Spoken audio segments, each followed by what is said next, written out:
Hello friends, welcome to the session. मैं अंकुर द्विवेदी एक बार आपका स्वागत क्लास लेके आए हैं और उस क्लास का नाम है बजट।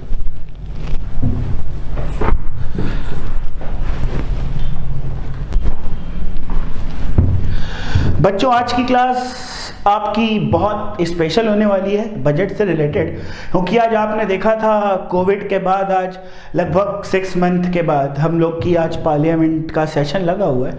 तो आज इसमें हम लोगों के बजट सेशन से शुरुआत करी गई और हम लोगों के प्रेसिडेंट ने आज लोकसभा और राज्यसभा को संबोधित किया, ज्वाइंट सेशन संबोधित किया। और आपने देखा होगा किसान आंदोलन के चलते बहुत सारी विपक्ष की पार्टियों ने सदन से वॉकआउट कर दिया।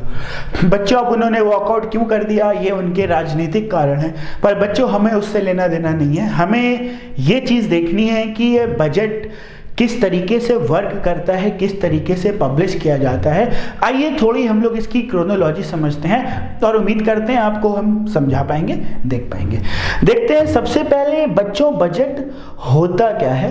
पहले सबसे पहले हम लोग बजट समझने की कोशिश करते हैं, बजट का मतलब क्या होता है। देखते हैं बेटा, जो वर्ड बजट है, जो वर्ड बजट है बेटा, हम लोग इसको अपनी आम बोलचाल की भाषा में क्या बोलते हैं। जैसे नहीं बोलते कोई काम है यार हमारे पास बजट नहीं है, हमारे पास पैसा नहीं है, हमारे पास रुपया नहीं है। तो बेटा बजट का मतलब होता है खर्चा या कहिए लेखा जोखा।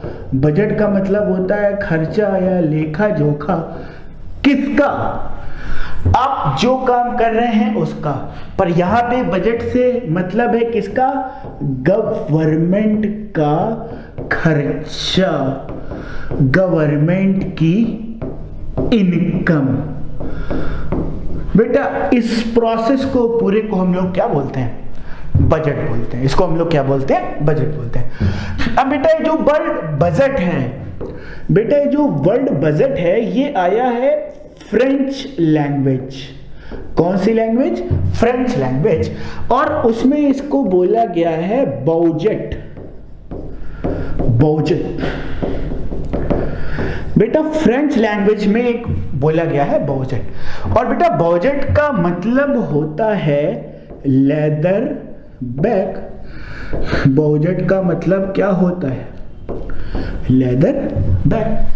बेटा लेदर बैग किस चीज का लेदर बैग, बेटा वो लेदर बैग जिसमें सारे इनकम और सारे एक्सपेंडिचर, जिसमें सारे इनकम और सारे एक्सपेंडिचर का हिसाब किताब हो, उस बैग को बजट बोलते हैं। यहां से वर्ड बजट निकल के आया।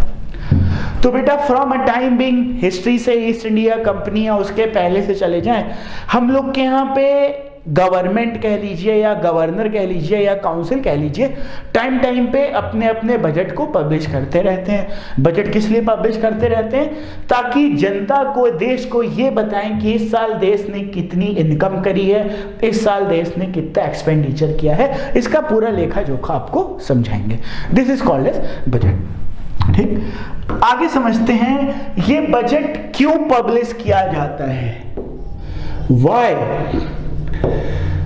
budget is published every year। Budget को प्रत्येक वर्ष क्यों पब्लिश किया जाता है, बजट को क्यों बार बार पब्लिश किया जाता है। तो बेटा बजट को पब्लिश इसलिए करते हैं ताकि बेटा गवर्नमेंट अपना सारा रेवेन्यू रिसिप्ट और अपना एक्सपेंडिचर रिसिप्ट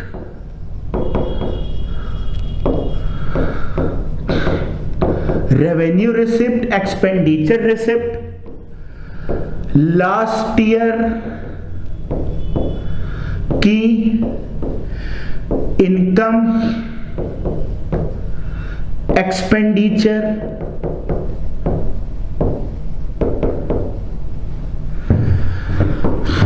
कमिंग ईयर की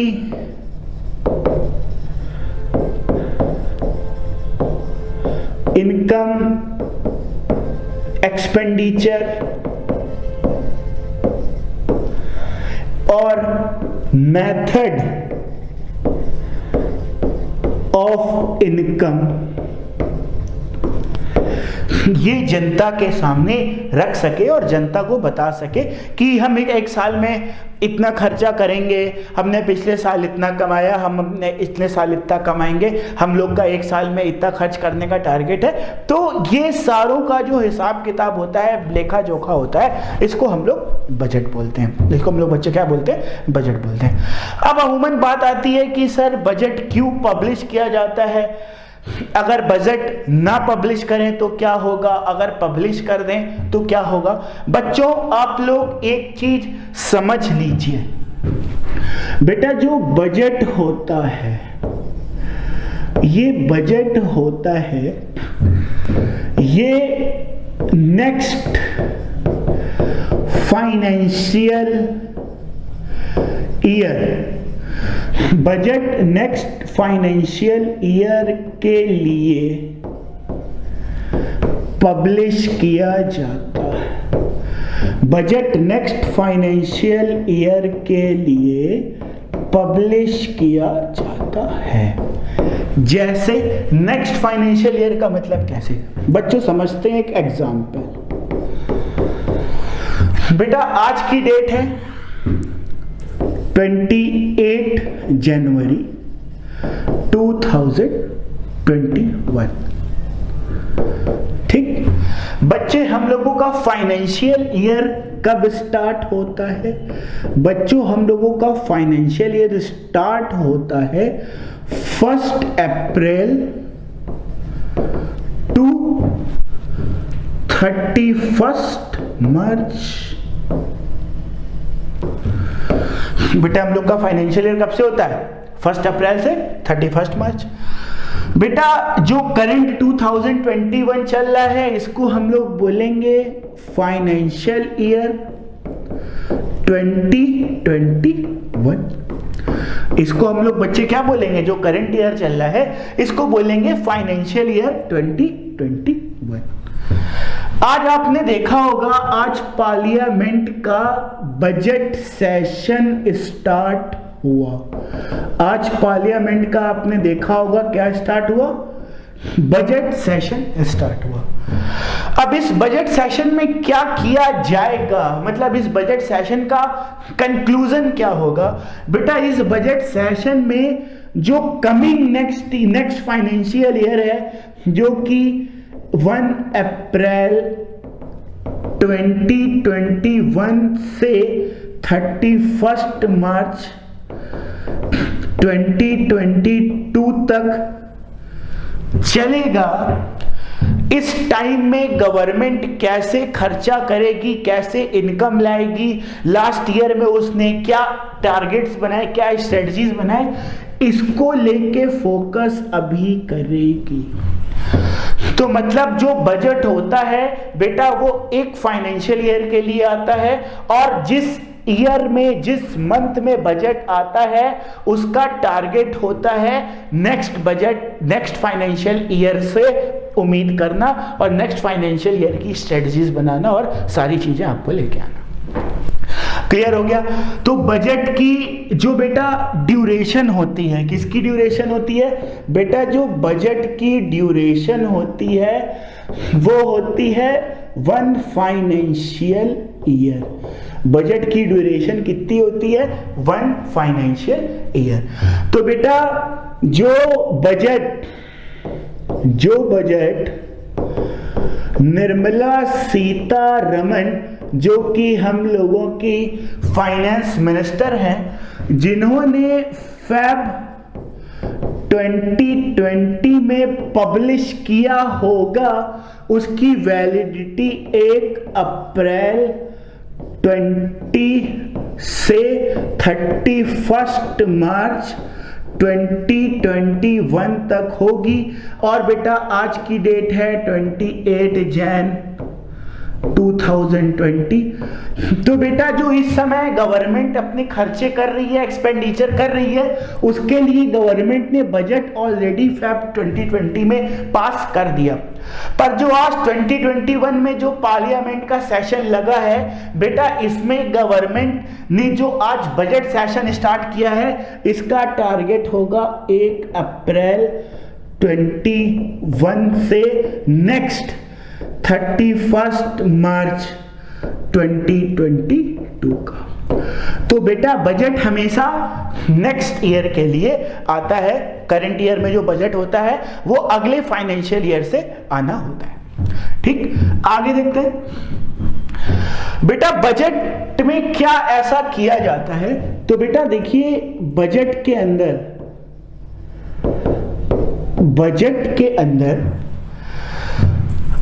हम लोग सारे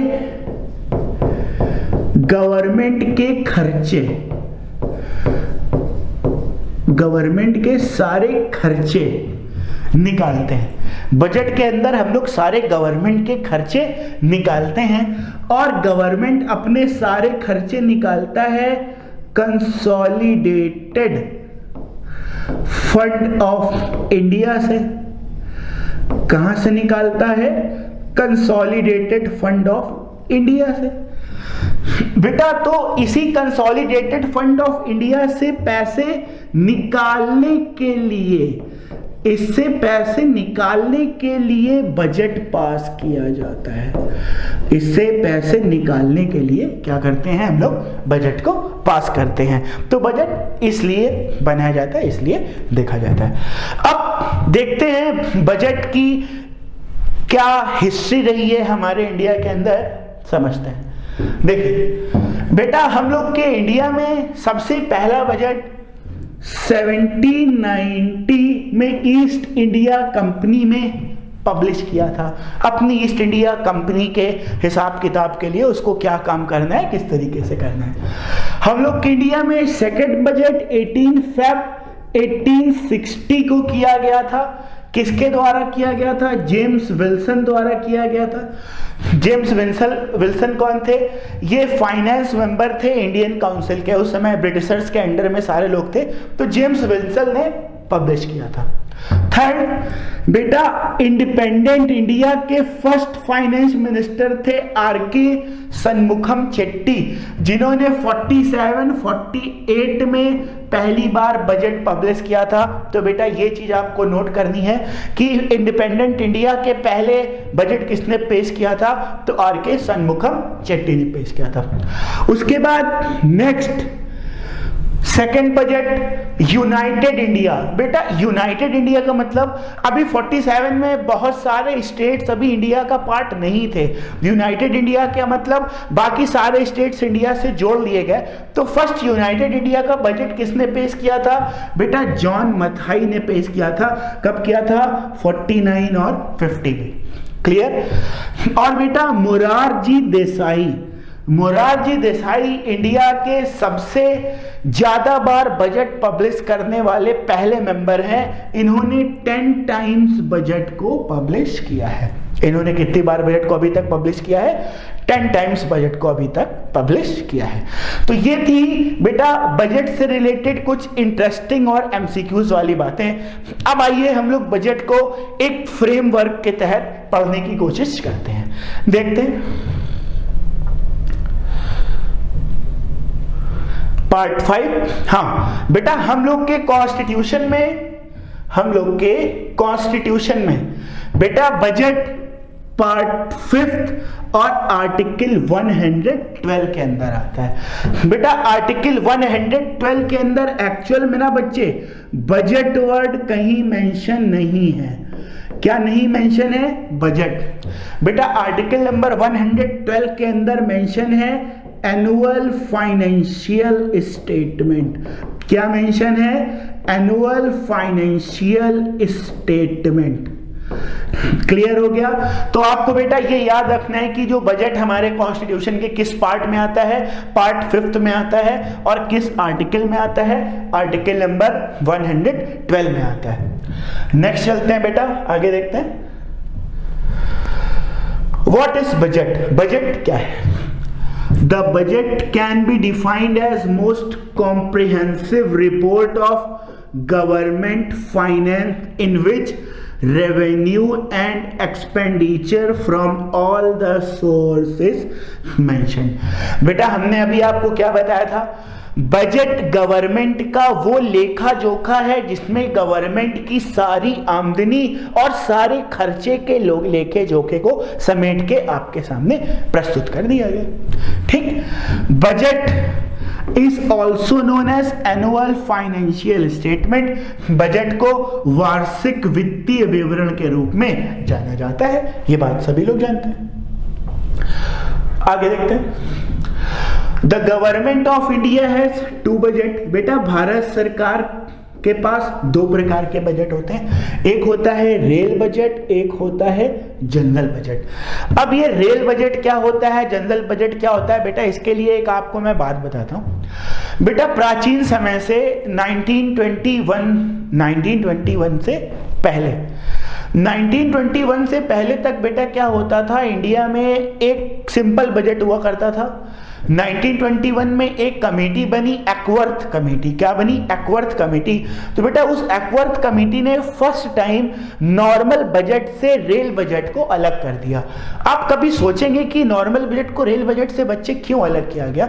बेटा इंडिया में जो रेलवे है वो अपने आप में एक बहुत ह्यूज इंफ्रास्ट्रक्चर है, वर्ल्ड की लार्जेस्ट पब्लिक अंडरटेकिंग कंपनी है जिसमें सबसे ज्यादा लोग जॉब करते हैं, सबसे ज्यादा लोगों को नौकरी दी जाती है। ठीक, तो रेलवे का बजट अपने आप में एक बहुत बड़ा वास्ट बजट है। तो 1921 में एक्वर्थ कमेटी ने इसको सेपरेट कर दिया था। ये जो सेपरेशन था बच्चे ये 2016 तक कंटिन्यू चलता रहा। 2016 में जैसे बीजेपी की सरकार आई बेटा उसने रेल बजट को दोबारा से नॉर्मल बजट में पब्लिश कर दिया। पहले बजट दो बार पब्लिश होता था, पहले रेल बजट पब्लिश होता था, फिर नॉर्मल बजट। 2016 के बाद से अब एक कॉमन बजट पब्लिश किया जाता है जिसमें रेल बजट के अलग टर्म्स एंड कंडीशन सारे बता दिए जाते हैं। क्लियर हो गया? तो देखते हैं, rail budget was separated from general budget in 1921 by Acworth committee. पहली बार हो गया था। In 2016 it was merged into general budget. एक बात एकदम क्लियर है। ठीक, आगे देखते हैं। When budget is presented in the parliament, संसद में बजट कब पेश किया जाता है? सबसे पहला, the budget is presented to the parliament on the date fix by the president. बेटा एक चीज याद रख लीजिएगा, पार्लियामेंट में बजट किस दिन पेश होता है? बेटा इसकी डेट प्रेसिडेंट डिसाइड करता है, ना कि पार्लियामेंट डिसाइड करता है। क्लियर हो गया? इसकी डेट कौन डिसाइड करता है? प्रेसिडेंट डिसाइड करता है।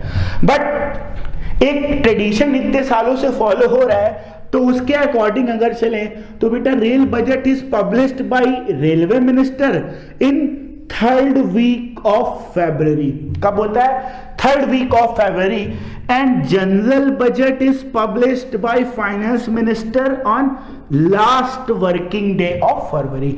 पर बेटा इस बार तो ऐसा नहीं हुआ। इस बार ऐसा क्यों नहीं हुआ? क्योंकि बेटा 2017 से अब हम लोग का बजट 1 फेब से पब्लिश किया जाता है। ये एक ट्रेडिशन बन गया है।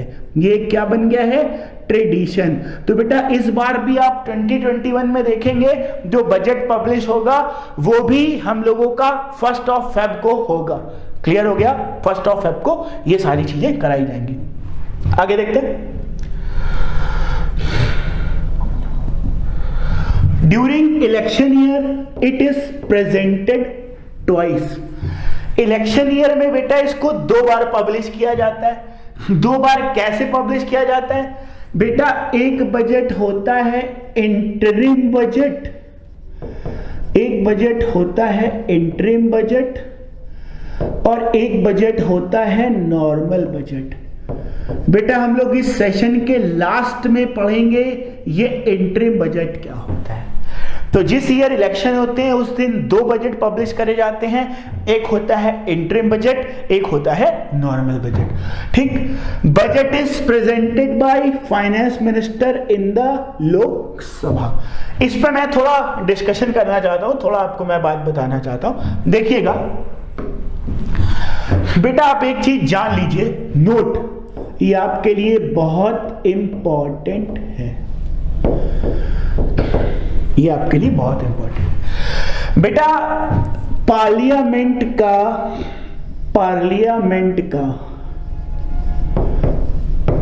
फर्स्ट सेशन, पार्लियामेंट का first session after election, first session after election और first session after new financial year,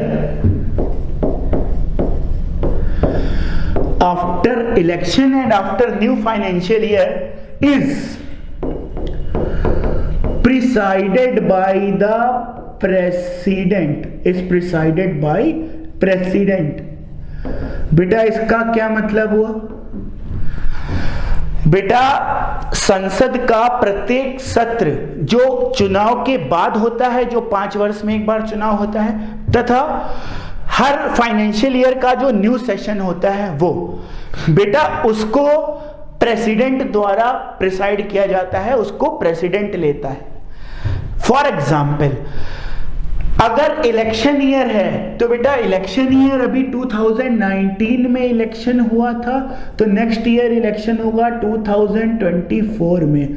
तो बेटा 2024 में जो हम लोग का मॉनसून सेशन होगा या कह लीजिए बजट सेशन होगा, बेटा उसको प्रेसिडेंट संबोधित करेंगे। पर क्या हुआ 2020 में, क्या हुआ 2020 में, 2021 में?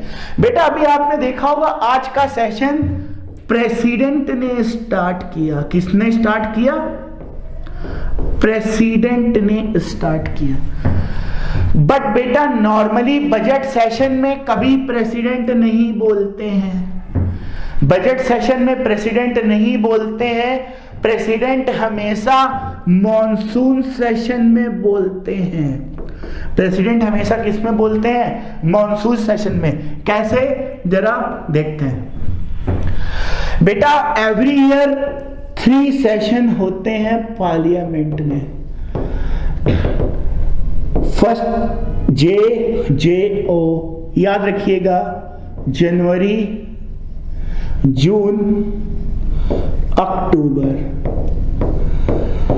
बेटा जनवरी में कोई सेशन नहीं होता, जून में कोई नहीं होता, अक्टूबर में कोई नहीं होता।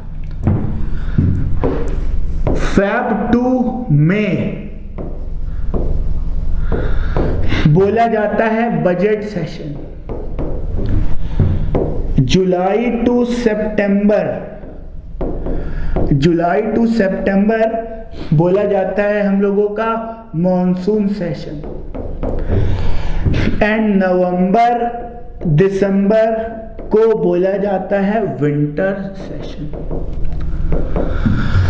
तो बेटा हम लोगों का फाइनेंशियल ईयर स्टार्ट होता है 1 अप्रैल से। कब से स्टार्ट होता है? 1 अप्रैल से। तो बेटा जो 1 अप्रैल के बाद पहला सेशन होता है वो होता है बजट सेशन। तो बेटा हर ईयर प्रेसिडेंट बजट सेशन को संबोधित करता है। बट इस साल क्या हुआ, कोविड की वजह से पिछले 6 मंथ में पार्लियामेंट का सेशन हुआ ही नहीं, या ये कह लीजिए हम लोग का बजट सेशन कोविड की वजह से धुल गया। तो 2021 में अभी तक कोई पार्लियामेंट का सेशन ही नहीं हुआ फाइनेंशियल ईयर में, तो बेटा प्रेसिडेंट उसको प्रिसाइड कैसे करता? तो पहला जो सेशन हुआ 2021 का, ये हुआ बजट सेशन। कौन सा हुआ? Budget session. इसीलिए इसको प्रेसिडेंट ने प्रिसाइड किया। क्लियर हो गया? तो आपको बच्चे ये रीजन भी पता चल गया होगा आज के सेशन को प्रेसिडेंट ने क्यों प्रिसाइड किया था। नॉर्मली मॉनसून सेशन को ही प्रेसिडेंट प्रिसाइड करते हैं। क्लियर हो गया? चलते हैं बच्चे आगे। देखिएगा ड्यूरिंग इलेक्शन ईयर, इसके बारे में भी हम लोग बात कर ली। The budget is presented by finance minister in the Lok Sabha. ठीक, लोकसभा में होता है, उसके बाद जैसे रीडिंग खत्म होती है उसके बाद राज्यसभा में होता है। अब बजट कंटेन्स फॉलोइंग, बजट के अंदर क्या क्या प्रावधान होता है इसके बारे में बात करते हैं। सबसे पहला estimates of revenue and capital receipts, estimates of revenue and capital receipt. What is revenue receipt? Revenue receipt किसको बोलते हैं और कैपिटल रिसिप्ट किसको बोलते हैं? रेवेन्यू रिसिप्ट किसको बोलते हैं, कैपिटल रिसिप्ट किसको बोलते हैं, आइए समझते हैं. बेटा गवर्नमेंट 1 ईयर में क्या क्या खर्चा करेगी और लास्ट ईयर में क्या क्या खर्चा किया, उसकी जो रिसिप्ट होती है उसको रेवेन्यू रिसिप्ट बोलते हैं. Clear? Capital receipt government coming year में कैसे कैपिटल जनरेट करेगी, प्लस लास्ट ईयर में कैसे इनकम जनरेट किया, इसको बोलते हैं बच्चे कैपिटल रिसिप्ट. तो रेवेन्यू रिसिप्ट क्या होता है, कैपिटल रिसिप्ट क्या होता है, उम्मीद करते हैं आपको समझ में आ गया होगा. आगे देखते हैं. तो बजट क्या क्या करता है, estimates of revenue and capital receipt. उसके बाद ways and means to raise the revenue. बेटा ways and means to raise the revenue, राजस्व जुटाने के तरीके और साधन. मीन्स आप कमिंग फाइनेंशियल ईयर में आप कैसे गवर्नमेंट की इनकम नए तरीके से बढ़ाओगे, इसकी बात करी गई है.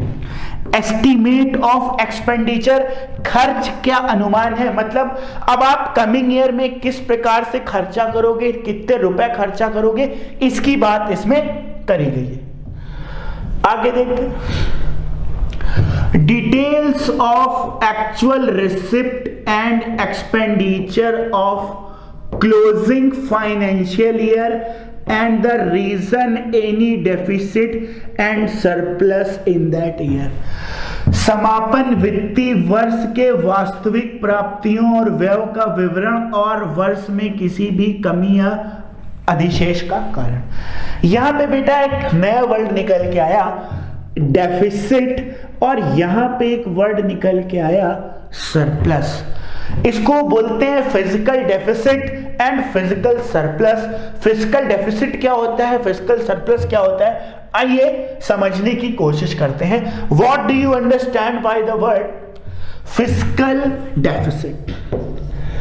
What do you understand by the word physical deficit?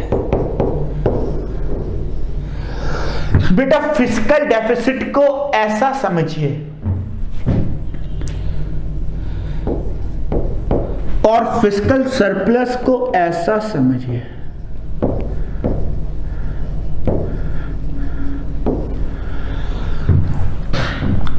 One financial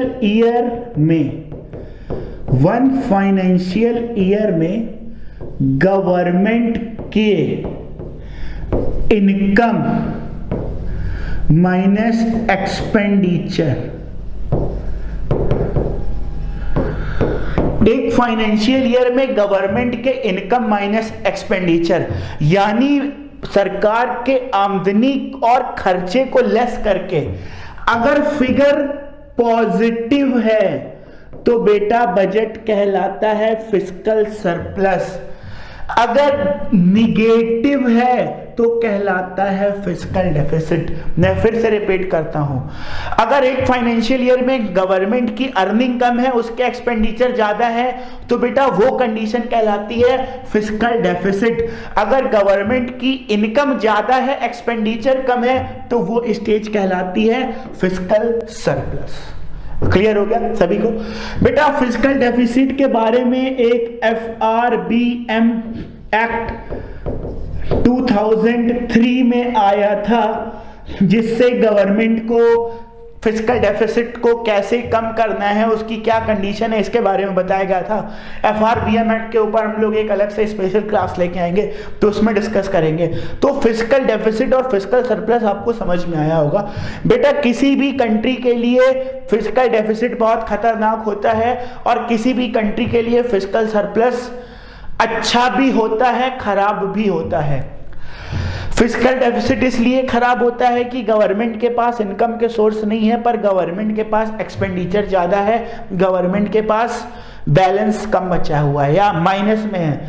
fiscal surplus में क्या होगा, मान लेते हैं गवर्नमेंट कोई खर्चा ही ना करे अपने डेफिसिट को बचाने के लिए, तो बट ऑब्वियस है पैसे ज्यादा हो जाएंगे, फिस्कल सरप्लस अपने आप ज्यादा हो जाएगा।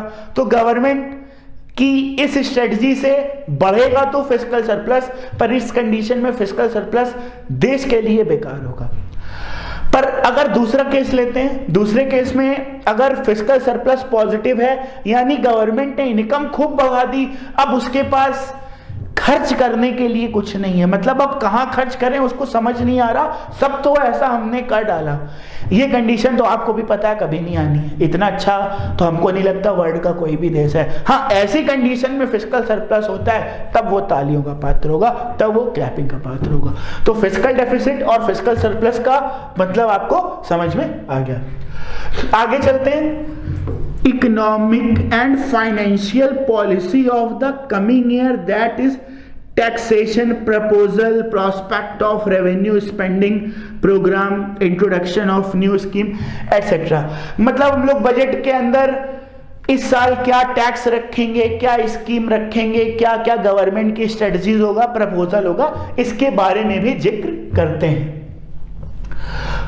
ठीक, अब बजट में क्या क्या एक्सपेंडिचर होता है, क्या क्या रेवेन्यू होता है, यहां पे उसके बारे में बात करी गई है। ये थोड़ा आपको समझा देते हैं। एक्सपेंडिचर इन बजट, बजट में क्या एक्सपेंडिचर होता है। All the expenditure in the budget is met from Consolidated Fund of India, Article 266(1). Consolidated fund of India यानी भारत की संचित निधि से ही सारे बजट के खर्चे किए जाते हैं। बजट के अंदर जो खर्च होता है सारा संचित निधि से किया जाता है। क्लियर हुआ? अब संचित निधि में पैसा आता कहां पे है, कंसोलिडेटेड फंड में पैसा आता कहां से है? बेटा इस फंड में जो हम लोग सारे टैक्स डायरेक्ट और इनडायरेक्ट डिपॉजिट करते हैं, बेटा वो कंसोलिडेटेड फंड के अंदर जाता है। मैं फिर से रिपीट करता हूं, हम लोग बेटा जितने भी टैक्सेस जमा करते हैं इंडिया में, वो सारा का सारा कंसोलिडेटेड फंड के अंदर डिपॉजिट करते हैं। किसके अंदर करते हैं? कंसोलिडेटेड फंड के अंदर। तो गवर्नमेंट हम लोग से जो टैक्स लेती है वो कंसोलिडेटेड फंड के अंदर, और देश के अंदर जितना भी खर्चा करती है, मींस सारे गवर्नमेंट इंप्लॉइज की, प्रेसिडेंट से लेके स्वीपर तक की जो सैलरी प्लस जो डेवलपमेंट प्रोजेक्ट, उन सब का जो पैसे का मेजर पोर्शन होता है वो कंसोलिडेटेड फंड ऑफ इंडिया से आता है, जिसके संविधान में आर्टिकल 266 में मेंशन किया गया। क्लियर हो गया? आगे, there are two types of expenditure from consolidated fund of India. अभी तो हमने आपको कंसोलिडेटेड फंड से एक्सपेंडिचर बताया है, उसके दो तरीके होते हैं, एक चार्ज ऑन, एक होता है मेड फ्रॉम। ये चार्ज ऑन क्या होता है और मेड फ्रॉम क्या होता है, अभी हम लोग इसको समझते हैं। Charge on expenditure and made from expenditure. अब ये चार्ज ऑन एक्सपेंडिचर क्या होता है समझते हैं। वेब पर लगाया हुआ, these are the expenditure which is non votable by the parliament। बेटा आपको एक चीज इस तरीके से समझनी है, बेटा बजट के अंदर किसके अंदर? बजट के अंदर। बजट के अंदर जो मेन टारगेट होता है गवर्नमेंट का, कंसोलिडेटेड फंड ऑफ इंडिया से पैसे को निकालना और इससे डेवलपमेंट करना। बजट पेश करने का मेन रीजन होता है गवर्नमेंट का कंसोलिडेटेड फंड से रुपए निकालना और उससे क्या करना? डेवलपमेंट करना। पर बेटा कंसोलिडेटेड फंड में ना कुछ ऐसे खर्चे होते हैं जिस पे वोटिंग करी जा सकती है, कुछ ऐसे होते हैं जिस पे वोटिंग नहीं करी जा सकती। बेटा वोटिंग एक्सपेंडिचर की यहां पे बात करी जा रही है कि यहां पे नॉन वोटिंग एक्सपेंडिचर की बात करी जा रही है। बेटा नॉन वोटिंग एक्सपेंडिचर वो एक्सपेंडिचर होता है जिसमें गवर्नमेंट पार्लियामेंट में बजट को वोट नहीं कर सकता। वोट इन द सेंस कि आप उनकी सैलरी को वोट करके घटा नहीं सकते, बढ़ा नहीं सकते। जो कॉन्स्टिट्यूशन में उनकी एक बार सैलरी फिक्स हो गई वो हमेशा के लिए फिक्स रहेगी। जैसे कि emoluments and allowances of the president and other expenditure relating to this office। मतलब अगर प्रेसिडेंट की सैलरी को हमने कंसोलिडेटेड फंड के वोटिंग पार्ट में रख दिया होता, किस में रख दिया होता? वोटिंग पार्ट में, और कल को प्रेसिडेंट अपने वीटो पावर का यूज करके रूलिंग गवर्नमेंट के बिल्स को रोक लेता, पास ना करता, उस केस में रूलिंग गवर्नमेंट प्रेसिडेंट को परेशान करने के लिए उनकी सैलरी और उनके एक्सपेंडिचर में कटौती कर सकती है। पर कॉन्स्टिट्यूशन ने प्रेसिडेंट को इस बात से इंश्योर किया है कि आपकी जो सैलरी और खर्चे होंगे वो कंसोलिडेटेड फंड ऑफ इंडिया में फिक्स होंगे, उसमें कोई भी गवर्नमेंट वोट करके आपको आर्थिक नुकसान नहीं पहुंचा सकती। अब रामनाथ कोविंद जी अगर अपने मन से कुछ भी करते हैं, एक कॉन्स्टिट्यूशनल तरीके से करते हैं और रूलिंग गवर्नमेंट के बिल को पास नहीं करते, तो रूलिंग गवर्नमेंट उनसे बदला नहीं ले सकती कि उनकी सैलरी कम कर दे, उनके एक्सपेंसेस कम कर दे। ये होता है हम लोग का नॉन वोटिंग पार्ट के अंदर। और कौन कौन आते हैं देखते हैं। Salaries and allowances of the chairman and deputy chairman of Rajya Sabha, speaker, deputy speaker Lok Sabha, salaries allowances, pension of जजेस सुप्रीम कोर्ट। बेटा ये सब आपको रटना पड़ेगा वनडे एग्जाम के लिए। और पेंशन ऑफ द जजेस ऑफ हाई कोर्ट। आगे देखते हैं और कौन कौन से लोग बचते हैं। आगे salaries allowance and pension of the CAG, salaries allowances and pension of chairman member of public service commission. इसका मतलब आप सभी समझ रहे हैं ना कि गवर्नमेंट इनकी सैलरी पे वोट नहीं कर सकती। वोट का मतलब घटा बढ़ा नहीं सकती, जो एक बार फिक्स है वो फिक्स ही रहेगी। और वोट अगर करे तो आज इस बार 2 लाख मिल रही है, बजट में इस बार उनकी सैलरी 1.5 लाख हो गई, अगले बजट में 3 लाख हो गई, फिर 1 लाख हो गई, फिक्स नहीं रहेगी। और नॉन वोटेबल में क्या है, वो एक बार फिक्स हो गई, अब उसको आप छेड़ नहीं सकते। तो ये सारा नॉन वोटेबल वाला पार्ट है। 7वां administrative expense of supreme court, CAG, India union public service commission, salaries allowance, pension, ये सारी चीज ब्ला ब्ला ब्ला एक बार आप रीडिंग मान लीजिएगा। आगे द डेप्ट charge, the debt charge for which government of India is liable including interest, sinking fund etc etc etc। बेटा देख लेना ये सारी चीजें। और any sum required to satisfy any judgment, any other expenditure declared by parliament, so blah blah। ठीक, ये सारे नॉन वोटेबल पार्ट थे। इसके बाद जो खर्चे आएंगे वो सारे वोटेबल होंगे।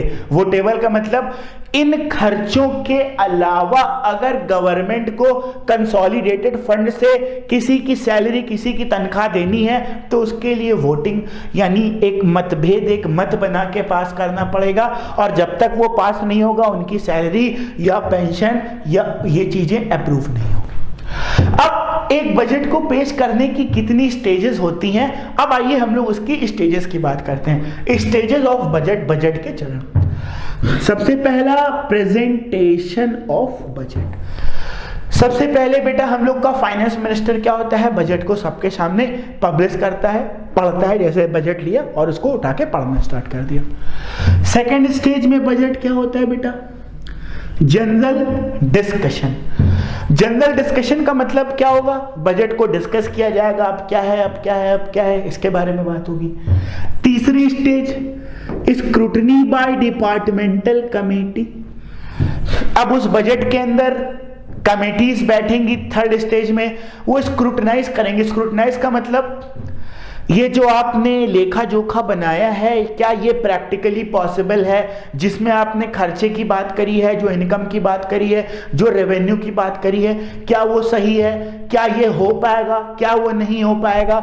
इसको स्क्रूटनी बोलते हैं। Third, voting on demand for grants. ये उसी वोटिंग की बात करी गई है। मैंने बोला उन खर्चों को छोड़ के जो और खर्चा होगा उसके लिए आपको वोट करना पड़ेगा। उसके बाद passing of appropriation bill, passing of financial bill. ये एप्रोप्रिएशन बिल क्या होता है, फाइनेंस बिल क्या होता है, अभी हम लोग आगे देखते हैं। नेक्स्ट, सबसे पहली stage presentation of budget. Presentation of budget क्या होता है? Finance minister present budget with a speech known as budget speech. जो हम लोग के वित्त मंत्री होते हैं वो बजट को पब्लिश करते हैं। At the end of the speech Lok Sabha the budget is laid before Rajya Sabha.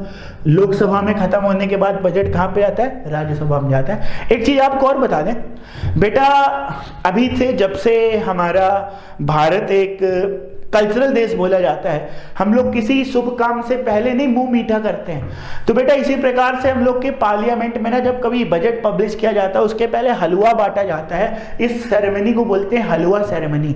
तो बेटा बजट से पहले हमारे कॉन्स्टिट्यूशन में हलवा सेरेमनी होती है, उसके बाद बजट को पब्लिश किया जाता है ताकि सब कुछ मीठा मीठा हो, ऑल गुड। ठीक, उसके बाद which can discuss it and has no power to vote on the demand of grant। बेटा जो फर्स्ट स्टेज पे चर्चा होती है अभी उसमें vote for grant third stage पे होता है। फर्स्ट स्टेज पे खाली बजट पढ़ा होता है। मैं निर्मला सीतारमण इस बजट को प्रस्तुत करती हूँ, पिछले वर्ष हमने ये किया, इतने साल हमने ये उपलब्धि हासिल करी, अब हम ये करेंगे, इस साल हम देश के लिए बड़ी आसान चीज़ लाए हैं, इस बार हम टैक्स कम करेंगे, पिछली बार हमने टैक्स ज़्यादा लगाया था, ब्ला ब्ला, इस तरीके की सारी बातें वो अपने भाषण से बजट की शुरुआत करेंगे। उसके बाद सेकंड स्टेज में होता है जनरल डिस्कशन। बेटा प्रेजेंटेशन और जनरल डिस्कशन में क्या अंतर होता है? बेटा बजट की ना एक जो पोर्टफोलियो होता है, ये लोग बुक लेके आते हैं बेटा, ये कम से कम 1000-2000 पेज का होता है। तो 1000-2000 पेज को तो बारी बारी से पढ़ने में 5 दिन लग जाएंगे। लोकसभा टीवी वाले परेशान हो जाएंगे, उसका लाइव टेलीकास्ट करते करते आप सुनते सुनते थक जाओगे। तो बेटा जो जनरल प्रेजेंटेशन होता है उसमें नॉर्मल खाली बातचीत करी जाती है, इंपॉर्टेंट टर्म्स हाईलाइट करे जाते हैं। सेकेंड स्टेज में उसमें डिटेल डिस्कशन होता है, फिर एक एक क्लॉज को देखा जाता है, विचार किया जाता है, क्या अच्छा है क्या बुरा, इसकी बात करी जाती है। तो जो बेटा सेकेंड स्टेज होती है general discussion, it take place in both the house of parliament and last usually 3 to 4 days। बेटा इसमें 3 से 4 दिन तक क्या होता है? इंपॉर्टेंट चीजों पे डिस्कशन होता है। During this stage Lok Sabha can discuss budget. The finance minister has a general right of reply at the end of the discussion। बेटा डिस्कशन स्टेज में क्योंकि भाई बजट का करता धरता फाइनेंस मिनिस्टर होता है, तो विपक्ष की सरकार उनसे क्वेश्चन पूछ सकती है, निर्मलताई ये क्या है, ये कैसे होगा? तो बेटा अकाउंटेबिलिटी होती है फाइनेंस मिनिस्टर की, तो जवाब भी फाइनेंस मिनिस्टर देगा। तो ऐसे केस में फाइनेंस मिनिस्टर आएगा और उसको एक एक चीज का जवाब देना पड़ेगा। तो finance minister can reply at the end of the discussion, मतलब डिस्कशन के समाप्ति में वो जवाब दे सकता है। आगे स्क्रूटनी बाय डिपार्टमेंटल कमेटीज। बेटा थर्ड स्टेज में स्क्रूटनी होती है। जब डिस्कशन हो गया तब उसको लेंस लगा के और डिटेल में पढ़ा जाता है। लेंस लगा के और डिटेल में पढ़ा जाता है, इसलिए पढ़ा जाता है, देखा जाता है कि इसमें कहीं गलतियां ना हो जाए। जैसे after general discussion on the budget is over, the houses are adjourned for about 3 to 4 weeks। बेटा जब जनरल डिस्कशन हो जाता है ना तो सारे सांसदों की छुट्टी कर दी जाती है 3 से 4 सप्ताह के लिए कि जाओ अभी हाउस एडजर्न हो गया, अपने लोकसभा क्षेत्र में जाओ, घूमो टहलो, देखो काम सही से हो रहा है कि नहीं हो रहा है, सारी बातचीत करके आओ। और इसी दौरान जो बेटा कमेटीज होती हैं जिसमें सारे आईएएस पीसीएस सेक्रेटरीज होते हैं, वो एक एक चीज देखते हैं, हाईलाइट करते हैं कि निर्मला ताई ने इसके अंदर ये चीज सही दी है, गलत दी है, इसकी सारी बातें करती हैं। During this gap period 24 departmental standing committee of parliament examine and discussion in detail demand for grant। बेटा इसमें ये याद रखना कितनी डिपार्टमेंटल कमिटीज होती हैं, 24 डिपार्टमेंटल कमिटीज होती हैं बजट को, जो उसकी एक एक ग्रांट्स को एक एक डिटेल में एनालाइज करती है और सारी चीजों को देखती है और समझने की कोशिश करती है कि इसमें ये जो काम हुआ है ये अच्छा हुआ है, बुरा हुआ है, खराब हुआ है, इसकी बात करती है। उसके आगे जब एक एक चीज हो गई, अब 3 से 4 सप्ताह का एडजर्नमेंट हो गया, अब पार्लियामेंट दोबारा आया। अब इस 3 से 4 सप्ताह बाद जब पार्लियामेंट के सारे सांसद लोग अपने क्षेत्र में हैं, घूम फिर के नाच गा के आ जाते हैं, तब voting for demand for grants होती है।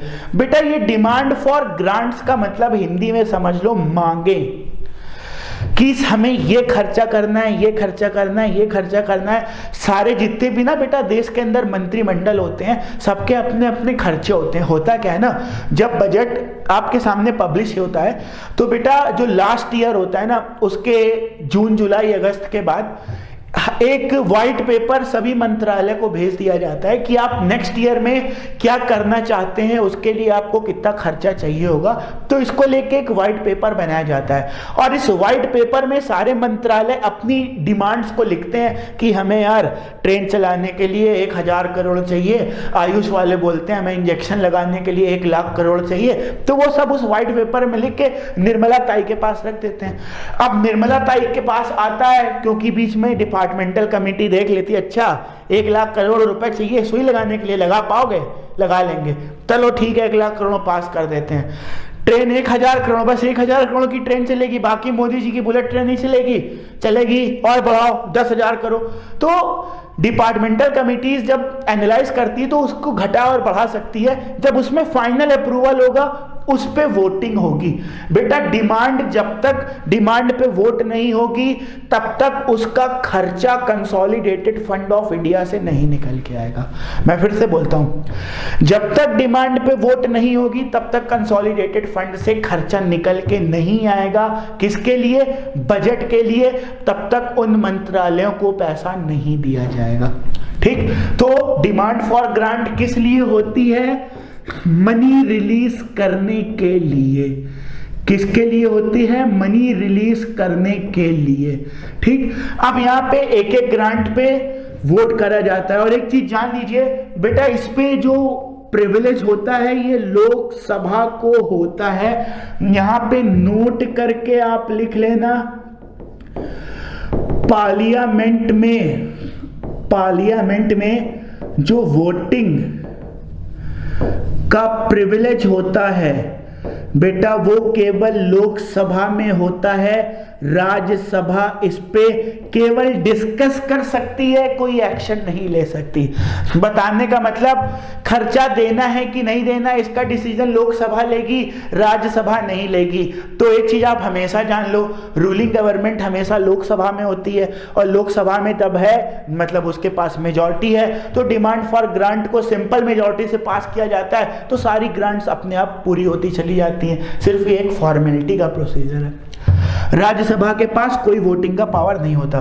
The voting is confined to votable part of the budget. हमने आपको क्या बोला? वोटेबल और नॉन वोटेबल। कुछ खर्चे हैं जो कंसोलिडेटेड फंड से निकलने हैं, वो नॉन वोटेबल अभी हम लोग ने डिस्कस किया था। बाकी खर्च के लिए परमिशन लेनी पड़ेगी, पूछनी पड़ेगी। तो the voting is confined to the votable part of the budget, मतलब जिसपे वोट किया जा सकता है केवल उसी पे वोटिंग होगी और किसी के ऊपर नहीं होगी। क्लियर हुआ? आगे the demands are presented ministry wise. हमने क्या बोला, सभी मंत्रालय अपना अपना खर्चा लिखते हैं, तो सभी के खर्चे एक एक मिनिस्ट्री वाइज आते हैं कि home ministry want this, health ministry want this, ये पास हो गया, ये पास हो गया, इस तरीके से। अब आपको एक चीज याद रखनी है, general budget has total 109 demands और 103 for civil and 6 for defence. मतलब समझिए, आम बजट में टोटल 109 डिमांड्स होती हैं जिस पे वोटिंग करी जाती है। कितनी डिमांड्स होती हैं? 109। जो 103 होती हैं वो सिविल के लिए होती है और 6 डिफेंस के लिए होती है। और रेलवे के पास कितनी डिमांड्स होती हैं? 32। तो बेटा 103 प्लस 32 कर दो, कितना हो गया? 135। तो बेटा टोटल कितनी ग्रांट होती है? 135। मींस 135 टाइम्स वोटिंग होती है। कितनी टाइम्स वोटिंग होती है? 135 टाइम्स वोटिंग होती है। पर यहां पे एक चीज जान लेना, total 26 days are allotted for the voting of demands. मतलब समझे, केवल आपको 26 दिन मिलेंगे। 26 दिन में आपको 135 डिमांड्स को पूरा करना है। 26 दिन में आपको कितनी डिमांड्स को पूरा करना है? 135 डिमांड्स को आपको पूरा करना है। अब नहीं हो पाया तब क्या होगा? 26 दिन में 135, तो एक दिन में आपको 4 से भी ज्यादा करना पड़ेगा। एक दिन में कितने से ज्यादा करना पड़ेगा? 4 से भी ज्यादा करना पड़ेगा। आपको लगता है 26 दिन में 135 डिमांड्स पे वोटिंग हो पाती है? नहीं हो पाती, केवल 10-15 पे ही हो पाती है। अब यार अब बाकी पे नहीं हो पाई तो अब क्या होगा? तो बेटा जो 26 डे होता है ना, उस दिन हम लोग को सारी ग्रांट्स को एक ही बार में वोट आउट कर देते हैं। हो गया तो ठीक, नहीं हुआ तो ठीक। ठीक, 26 डेज के अंदर अगर हमने सारी ग्रांट्स को पास करा तो ठीक, नहीं तो लास्ट डे में सब एक साथ स्वाहा हो गया तो ठीक, नहीं तो कोई बात नहीं। अब ग्रांट पे हो गया। अब उसके बाद आता है पासिंग ऑफ एप्रोप्रिएशन बिल, विनियोग विधेयक का पारित होना। इसको समझने से पहले एक चीज जान लो बेटा, जो एप्रोप्रिएशन बिल होता है, कौन सा बिल होता है? Appropriation bill. बेटा एप्रोप्रिएशन बिल को लोकसभा राज्यसभा दोनों से पास करना होता है। एप्रोप्रिएशन बिल को कहां से पास करना होता है? लोकसभा और राज्यसभा से पास करना होता है। क्लियर हो गया सभी को? देखते हैं। No money shall be withdrawn from the consolidated fund of India except under the appropriation made by the law। कानून द्वारा किए गए विनियोग के अलावा भारत में समेकित कोष से कोई धन नहीं निकाला जाएगा। Appropriation bill is introduced to provide for the appropriation out of the consolidated fund of India. अगर वित्तीय कोष से आपको पैसे निकालने हैं तो बेटा कंसोलिडेटेड फंड ऑफ इंडिया से तभी पैसे निकलेंगे जब तक एप्रोप्रिएशन बिल नहीं पास होगा।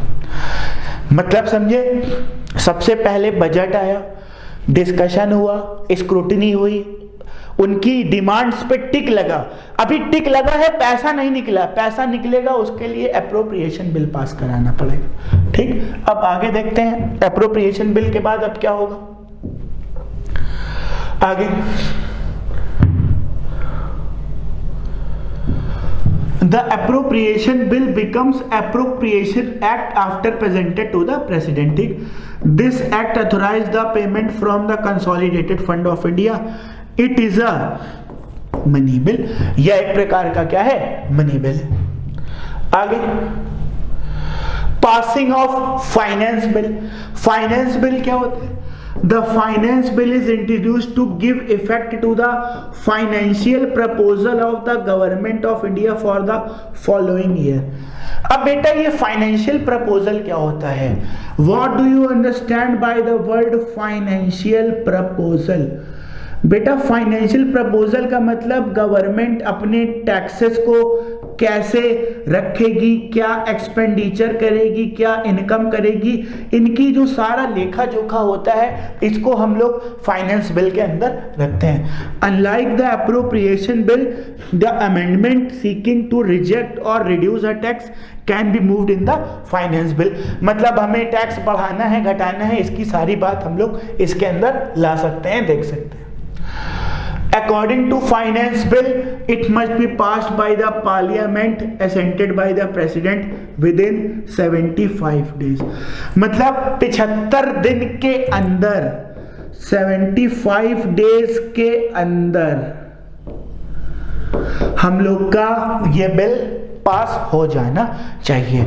मतलब एक बजट के अंदर टैक्स की भी बातें होती हैं, इनकम की भी बातें होती हैं और एक्सपेंडिचर की भी बातें होती हैं। तो ये सब टोटल कितने दिन में पास हो जाना चाहिए? 75 डेज के अंदर। और जैसे ही हम लोग का लास्ट में फाइनेंस बिल पास होता है, हम लोगों का बजट पास मान लिया जाता है, जिसके अंदर जो जो प्रावधान लिखे हुए हैं वो सारी स्वीकृत मान ली जाती हैं और वो एकदम सही मान ली जाती है और सरकार पैसा रिलीज कर देती है। क्लियर हो गया? तो बेटा ये था हम लोगों का बजट का कुछ प्रावधान। उसके बाद एक अगला टॉपिक आता है जिसको बोलते हैं वोट ऑन अकाउंट, जिसको हम लोग बोलते हैं क्या? Vote on account. अब ये वोट ऑन अकाउंट क्या है? The constitution has authorised the Lok Sabha to make any grant in advance in respect to the estimated expenditure for a part of a financial year. It is generally granted for 2 months for an amount equivalent to 1/6 of the total estimation. अभी कुछ नहीं समझ में आया vote on account क्या होता है? हमें पता है, आपको कुछ नहीं आया, अब मैं समझाता हूं। देखिएगा, एक बजट जब पास होता है, एक बजट जब पास होता है तो बेटा 1 अप्रैल से नेक्स्ट 31 मार्च, 1 अप्रैल से नेक्स्ट 31 मार्च तक के इसके पास रुपीस होते हैं। एक बजट जब पास होता है बेटा, जब नेक्स्ट बजट पास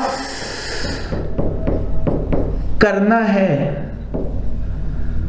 तो हमें बेटा ये निश्चित करना है ना कि नेक्स्ट ईयर के 31 मार्च से बिफोर बजट को पास कर लिया जाए, तभी हम लोग के पास 1 अप्रैल से 31 मार्च तक के रुपीस होंगे। बट क्या एक्चुअल में 31 मार्च तक का बजट पास हो जाता है? बेटा बजट एक्चुअल में पास होते होते मई आ जाता है या अप्रैल आ जाता है। सपोज बजट मई तक पास नहीं हुआ, सपोज बजट मई तक पास नहीं हुआ, सरकार 31 मार्च के बाद कहां से खर्चा करेगी?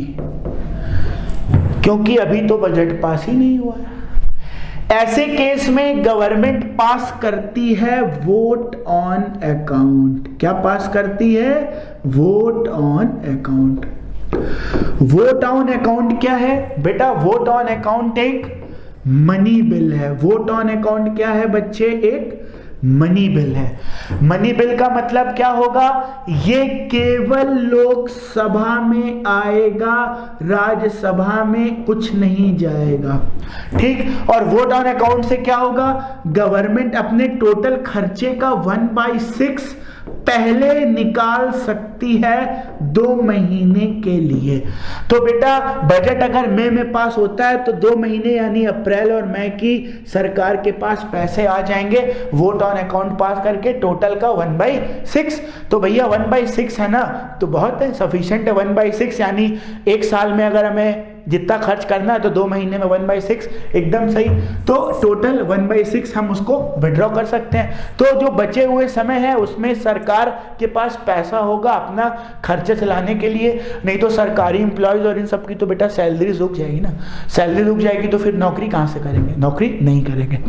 क्लियर हुआ? इसको हम लोग बोलते हैं वोट ऑन अकाउंट। इसी के साथ हम लोग का बेटा ये चैप्टर और ये बजट की सीरीज फिनिश होती है। अब हम लोग नेक्स्ट सेशन बहुत जल्दी रखेंगे जिसमें हम लोग अपना चैप्टर वाइज एम लक्ष्मीकांत में चल रहे हैं। मैं अंकुर द्विवेदी एक बार फिर से आपको थैंक यू बोलता हूं। उम्मीद करता हूं आपको बजट सेशन पसंद आया होगा।